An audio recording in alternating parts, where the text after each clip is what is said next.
Everyone, what's up? So, here are my thoughts on like E3 and basically what happened today. I'm gonna be talking about like the pros and cons of the conferences, some questions that I have that you guys can like answer for me in the comments to tell me your thoughts.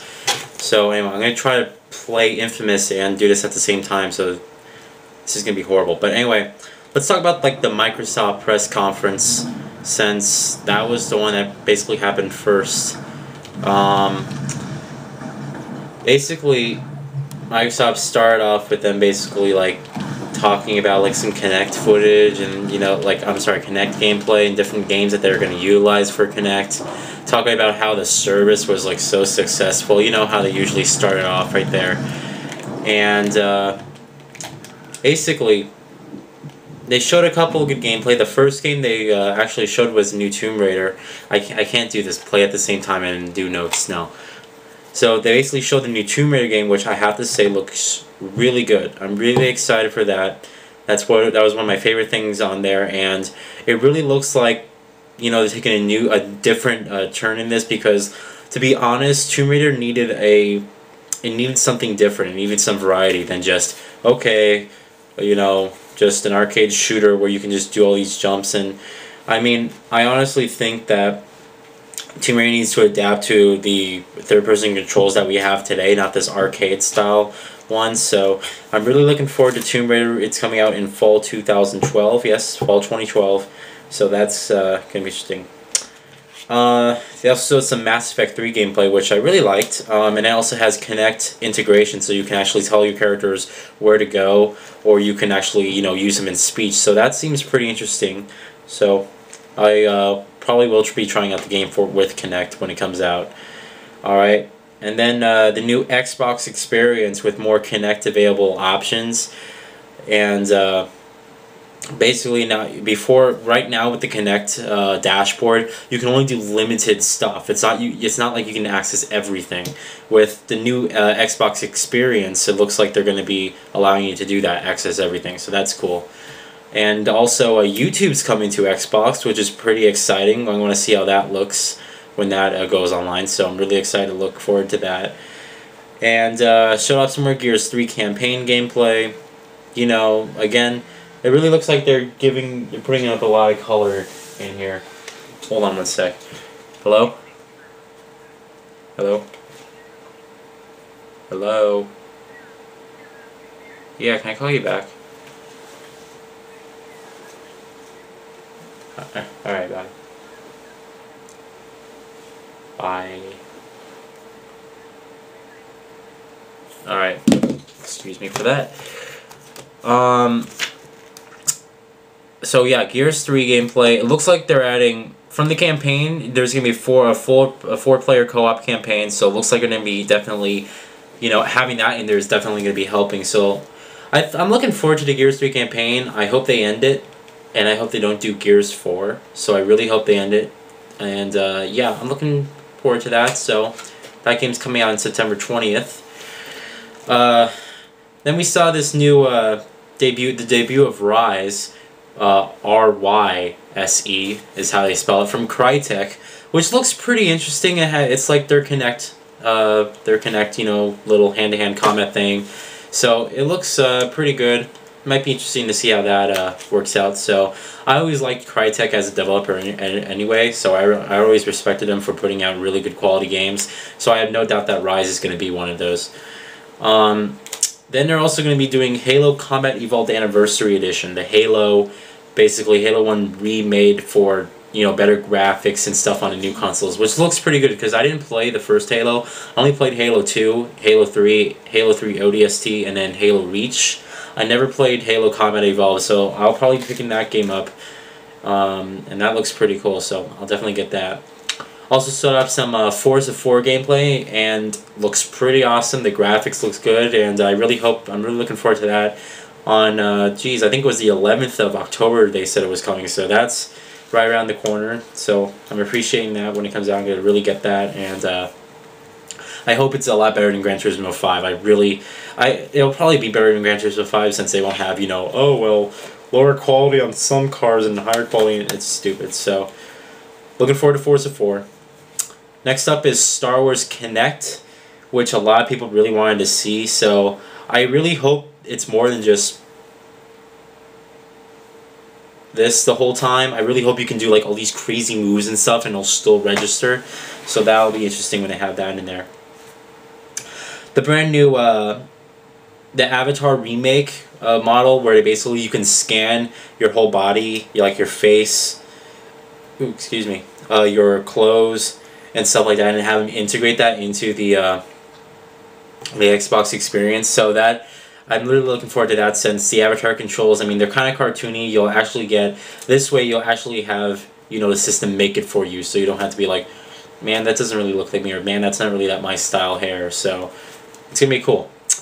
Then you have Connect 3D imaging with like messing with like objects, for example, or like drawing stuff. It's, little fun knickknacks here and there. So they showed off some Dance Central 2, which really I'm looking forward to, since Dance Central was my favorite. It's still to this day my favorite game on Connect. And I'm really looking forward to Dance Central 2. All your songs from Dance Central can be imported into Dance Central 2, so that's a plus. You have a huge library, a huge catalog of music right now. And you can also have multiplayer. I think they mentioned online multiplayer as well. But that's something that a lot of people really wanted in Dance Central that didn't have multiplayer. So looking forward to that. Object transfer, so you can have, if I wanted my PS3 controller in an Xbox, I could do that. So that's pretty cool. I want to see how that interprets in games. Like if they're like with shooting games, like take a picture of a gun, or take like a fake gun and put that into the game. That would be pretty cool, or something like that. So, and then finally the big one, Halo 4. Jeez, this series just doesn't die, does it? You know what? I don't blame Microsoft for making another Halo. And they said another Halo trilogy, which means there's gonna be a 5 and there's gonna be a 6. So it's the most popular exclusive series on Xbox and one of the most popular multiplayer games out there. So it's probably going to be good. If that's the case with Halo 4 when it comes out, I think next year or the year after or something like that, I have to play through all the Halos again. I'll as I said, I'll get Halo Combat Evolved, but I would want to play through all the Halos again. So Halo 4. The series just doesn't die, and I really hope that they do something different, because Halo needs something just different. I hope they really up the graphics and do something just completely different. So that's cool. So those were all the stuff that I liked in the press conference. Let's talk about the stuff that I didn't really particularly enjoy that much, alright, or that I thought was kind of short on content. Start off with Modern Warfare 3 gameplay. Now wait, before you guys comment and say, what, Modern Warfare 3, you didn't like it? Modern Warfare 3 looks the exact same as Modern Warfare 2, alright? And here's coming from a person who played Call of Duty since the third Call of Duty 3, yeah? Yeah, Call of Duty 3. Modern Warfare 3 just looks the same as Modern Warfare 2. It looks like the same gameplay, and it just looks like it's gonna be, just the same that. I mean, it just looks like Modern Warfare 2 with more guns. I really hope that they do something to just vary the gameplay, because that's what it needs. It's just going to be shoot it, just shooting again. I just don't want that to be the case, especially with a title as, good as Modern Warfare, for instance. So, Modern Warfare 3, I just wanted more variety in the gameplay, that's all. It just looked the same. That's why I didn't really enjoy it. That's why I wasn't really that excited about it. Alright. Next up is Tom Clancy's Future Soldier. It looked pretty... I'm not gonna lie, it looked good, but... I mean... This game was supposed to come out sometime this year. I mean, how many of you guys bought Tom Clancy's Splinter Cell Conviction, or just purchased Splinter Cell Conviction, and then noticed on the bottom, Ghost Recon Beta invitation included? Where has that beta been? There's been no announcements of a multiplayer beta for Ghost Recon Future Soldier. I mean, this game basically got announced, put off, and no one heard about it at all. And, then we're like, oh, it's still here. So, I mean, I really hope that they have a multiplayer beta or something like that for you guys who purchased Splinter Cell Conviction. So,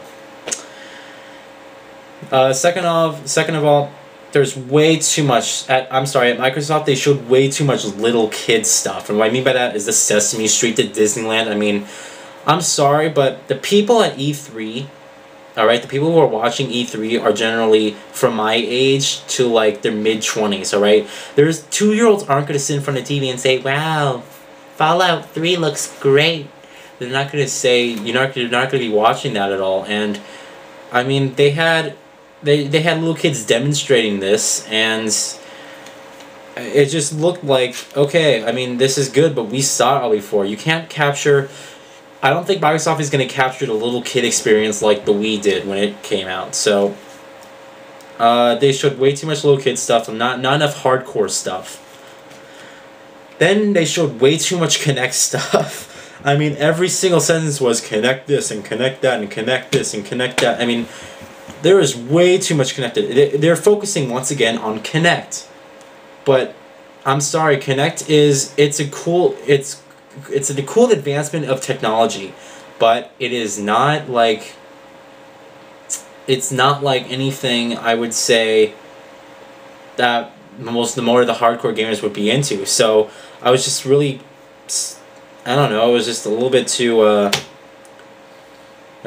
pissed that they only talked about Kinect stuff and not enough of the other experiences and stuff like that. So way too much Kinect stuff.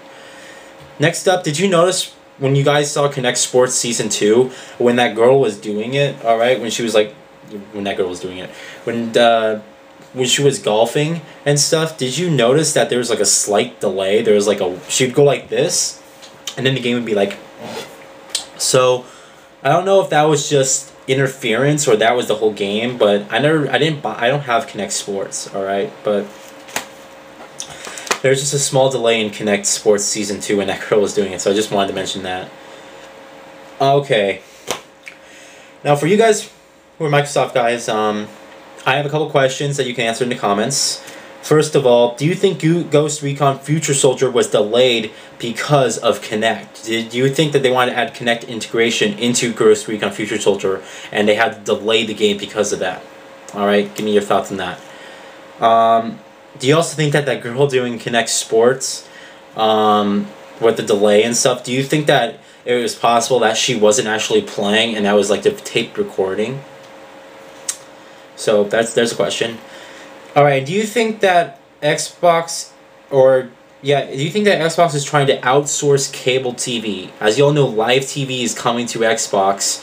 Do you think that they're trying to outsource cable TV, saying, okay, don't count on your cable service provider. Let's, only buy your game console, and that's all you need on your entertainment center. Do you think that's what they're trying to achieve? All right. And did you notice in the Fable, the Journey gameplay? I think that's what it called. Yeah, I think that's what it was called. In the Fable, did you notice that? Do you think it was changing the first person because of Kinect, or do you think it'll still be like a third-person action adventure game? Because if you notice in the demo, I was like, ooh, I can cast spells. Did you notice that the whole thing was in first person? So do you think that they're changing the view because of that? So that was Microsoft's press conference. Now let's go on to EA's press conference, which they did a pretty good job, I would have to say. They start off with some Mass Effect 3. Always good to see that. So I really like that. They also have some Need for Speed The Run gameplay, which is very exciting. Need for Speed Hot Pursuit won my racing game of the year for 2010. So I'm really excited to see The Run. You can now you'll actually have high-speed foot races, but seeing from the gameplay, you can always tell that it's a bit linear. It's just a timed event where you're pressing buttons, watching your guy run. But it's pretty cool that they're gonna make it. As soon as they said, okay, we're gonna allow you to get out of your car, I was like, oh, so it's gonna be like Grand Theft Auto, but no, it's gonna be a lot more linear. It's just gonna be like a timed button sequence that you have to press. So that's pretty cool. It's going to definitely be a good action/racing game, so I'm really excited to try that one out. Need for Speed The Run. Also, Star Wars The Old Republic is coming back. I didn't play Knights of the Old Republic back on the PS2 or the original X. I think it was the original Xbox. I didn't play that, but a lot of people, I think, wasn't Mass Effect 3, or I'm sorry, wasn't the Mass Effect series in general just similar to Knights of the Old Republic? I mean, I think that's what a lot of people were saying, but this is an old series, and I'm sure a lot of people are going to be interested in it, and it's from BioWare, so it's probably going to be a really good title anyway. They also had some Overstrike, which looked pretty good. It looked a lot, I'm trying to remember, because, geez, the press conference was like hours ago, so I'm trying to remember gameplay from Overstrike, but I wrote it down as, as a positive thing, so Overstrike, I like that. Alright, Battlefield 3 gameplay. We saw a pretty long demo of Battlefield 3. The beta is happening in September 2011, and it's coming out October 25th. Alright, so that's pretty cool. At least, I mean, all the good games are coming out at once. Battlefield 3, Uncharted 3, Modern Warfare 3, Need for Speed The Run, Assassin's Creed Revelations, Batman Arkham Asylum, Resistance. I mean, they're all coming out within this short amount of time, and I'm sorry, but it's gonna be really hard trying to dish out all that money for all those games. So we'll see about that when that comes out. This has to be like the most filled blockbuster gaming season of the year, or of the decade. Let's see. Yeah, but anyway, that's coming out October 25th. They also introduced Battle Log, which is like Auto Log in Need for Speed. So yeah, Battle Log now is like a social network for Battlefield. Sort of like how Call of Duty Elite is doing it, except this one's free, which is nice of them. So now my stuff I didn't really particularly enjoy about the EA conference. Showed a lot of EA Sports titles, which I don't play sports games, so I didn't really care for that. But if you're a person who's into FIFA or NFL or any stuff like that, then I'm sure you enjoyed that. But me particularly, I think they focused way too much on sports titles. So, and then first of all, there's no Mirror's Edge 2. I mean, I'm sorry, I'm a fan of Mirror's Edge. I'm a 3-time world record holder. I know someone had a question about that later. What do you mean world record? I mean I beat the world record time. I beat the level. Let's see. Okay, I'm trying to explain this in terms that you would understand. You have a level, right? And you're in Mirror's Edge. You're running. Okay. I beat that level in the fastest time than anyone in the world, basically, alright? And I did that 3 times, alright? So being a 3-time world record holder of Mirror's Edge for, I believe the flight level and like some time trials and stuff like that. So being the 3-time world record holder, I really was pumped to hear about Mirror's Edge 2. And I know that they say they're going to do it, but I mean, I really hope they do it before this generation of gaming closes. So Mirror's Edge 2, they didn't do any of that, so I'm really looking forward to that. Also, I Am Alive, we didn't hear much about that at all. So I really want more. I mean, I Am Alive it looked pretty interesting. It looked like a, pretty cool game, so I was looking forward to that. But I guess we won't be hearing anything about that later. Moving on to Ubisoft's press conference. Well, first of all, the positive thing that's happening is they've been in the industry for 25 years. As of this year, it's been 25 years. So congratulations to you, Ubisoft. I mean, you've been sticking in here for a long time. So we got 25 years, from 1986 to 2011. So congratulations. Driver San Francisco was shown, and it looks pretty cool. I played Driver Parallel Lines, alright, back on the PS2, was it? Yeah. I played Driver Parallel Lines, and it was kind of weird. It's kind of like this, like, hippie-style racing game, but Driver San Francisco looks pretty good, so I'm looking forward to that. One of the big surprises, and the ones that I just completely left mind, is that they showed Far Cry 3, and Far Cry 3 looks outstanding. I played Far Cry 2. I liked it. I like the open world aspect of it. The graphics were really good, but it was just, it got kind of boring at times. It was a bit too open, if you know what I mean. So Far Cry 3 combined with, impressive visuals that's going to have like the second one did, and with a deeper storyline, I mean, looking at the gameplay, it looked really nice. The graphics were the first thing I noticed, but it looks like a lot more has been done in character development, so I'm really looking forward to Far Cry 3. So some Ghost Recon Future Soldier, which is pretty cool. They showed some of the camo options that we saw before, and it looks pretty awesome. They showed it with Kinect as well. Like, you can take apart your whole gun, like, and like do everything and customize it to your fullest ability. So that's gonna be really cool with Kinect when Kinect comes out. And all Tom Clancy games from now on that they said are all gonna feature Kinect support. So that's gonna be interesting. I have to buy all of them now in the 360. So. Then they show off some Assassin's Creed Revelations, which looks pretty interesting because it looks like Assassin's Creed got like they definitely got an updated graphics engine and stuff, and it looks really, really, really, really, really nice. So I like that from Assassin's Creed Revelations. It looked really good, and the city looked pretty well made as for itself. I mean, it looked pretty open. So I have no doubt that Assassin's Creed Revelations is going to be doing well at all. Next up, the stuff I didn't like, well, the audience seemed very unresponsive.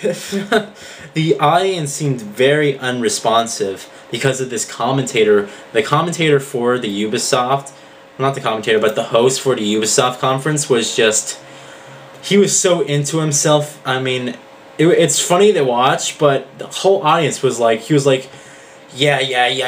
He was like telling all these jokes, and the audience was like, you know, just sitting there like this, and you hear crickets chirping in the background.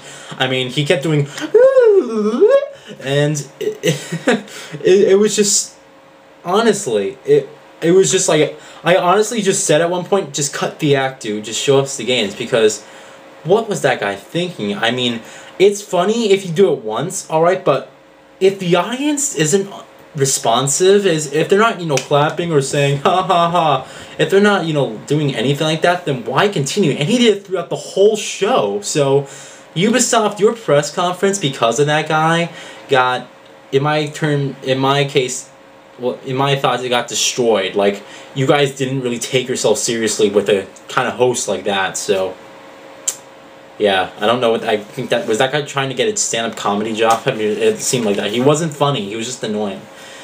Then they showed up Brother in Arms Furious 4, and I don't know why we need another Brother in Arms game. Brothers in Arms. Okay, I don't know why we need another one of those games, because World War II's, it's like we've been there, we've done that. Let's get over it. All right, I don't want to play another World War II game. I've been beating the hell out of by literally every game out there. So anyway, didn't want to see more Brother in Arms. Alright, so now questions for Ubisoft's press conference. I forgot to take questions for EA's press conference, so I'm sorry. But for Ubisoft's press conference, do you guys think that the CryEngine 4 was used for Far Cry 3? Because the graphics are really good. So do you think the CryEngine 4, even though CryEngine 3 just came out with Crysis 2, do you think that they used CryEngine 4 for Far Cry 2, or just used CryEngine 3? Because it looked really impressive. Next off, do you think the commentator for the Ubisoft was annoying? You know, the host, do you think he was annoying? I want to hear your thoughts about him on that. So now on to the big one, probably the most exciting one of the whole day was Sony's press conference, and they introduced a lot of cool stuff. First of all, the positive thing was, of course, Uncharted 3 single player. I'm looking at it, I'm like, well, it looks like Uncharted 2. Of course, the graphics look better, but it looks like Uncharted 2. And I was just looking at gameplay, and it just looks similar to Uncharted 2. Again, I don't think Uncharted 3 is going to be Game of the Year unless they do something to completely vary up the gameplay. And to be honest, it doesn't look like they're going to do anything but just make a better storyline with improved graphics and just the same awesome third-person action-adventure gameplay, which is fine, but you can't get Game of the Year just by doing the same thing as you did the last time. So next off, they introduced their new PlayStation TV, which looks pretty interesting. It's a 24-inch monitor that is full 3D support, and they introduced this whole bundle. I mean, this whole like bundle that comes with the game, like Resistance 3 and all this 3D stuff with PlayStation Move for $500. So they introduced that cool stuff, a lot of new tech stuff. Next off, it looks like the cost of 3D is actually going down because the monitor isn't 3D. So, whoa, excuse me. It really looks like the cost of 3D is going down, which is good for the consumer, right? But again, I think 3D is just a gimmick. It'll be there, and then it'll last for some time, but I think there's going to be something better that's going to perfect it anyway. So, next up, they unveiled the PSP Vita, which a lot of people already knew about. I mean, at least we got a confirmed name, the Vita, which, to be honest, that was one of my cons as well. One of my cons is the name. Like, I don't know if I would have chosen Vita exactly. I mean, you kind of get into, you know, the PlayStation Vita. I mean, I don't know what they're going for with the name again, but I'm not really gonna care about the name when I'm playing the thing myself. So for those of you who are wondering if I'm gonna get it, yes, I'm gonna get it. I'll probably pick up the 3G model, since that's gonna be the better one anyway. So, and then. Yeah, the cost of the Vita was also one of my favorite things. It's the same it starts at the same price as the original PSP, $250. When the first PSP came out, it was $250. So it's going to start at that, and then the higher model, 3G model, is going to be $300, which is pretty good. So good job on the price, Sony. I think that you guys did a good job on there. You're making it available for the consumer, so, and at a reasonable price. I don't think anyone would have paid over $300 for the thing anyway. So next up, the stuff I didn't really like, as I already mentioned, I didn't really think Vita was a good name for the new PSP, but that's just my opinion again. And then Resistance 3, I didn't really. I'm sorry, but I don't think Resistance needs to come back into the series. I never was a fan of the Resistance series. Played the first one, it was okay. Played the second one, it was okay. But I mean, the third one, they're having like a new character, and it's not gonna be like Nathan Hale, so it's gonna be weird. All right, but I'm hoping that it's something interesting. So, and I will try to get my hands on the demo by buying Battle LA. It comes out on my birthday, a week from Tuesday, so I'll try to get that on Blu-ray, because that was one of my favorite movies, actually. All right, so now questions. The thing is, I went to dinner halfway through the Sony press conference, so I mean, I basically paused the video and turned off my TV. I paused it on my DVR. Well, I'm sorry, but if you turn off the TV when you pause something on your DVR, it unpauses it. So I couldn't go back and watch the whole thing. I'm sorry, but it was no big deal. I got to see the main stuff anyway, and everything's online. But anyway, so now questions. Do you guys think that Nathan Drake was redesigned? Because he did look a little bit different, didn't he? Do you think that they redesigned Nathan Drake and Victor Sullivan and Elena Fisher? Do you think that they redesigned all the characters? Or do you just think, it's just a new game engine and that's how it looks? Because it honestly did, he really did look redesigned to me when I was watching the gameplay, so.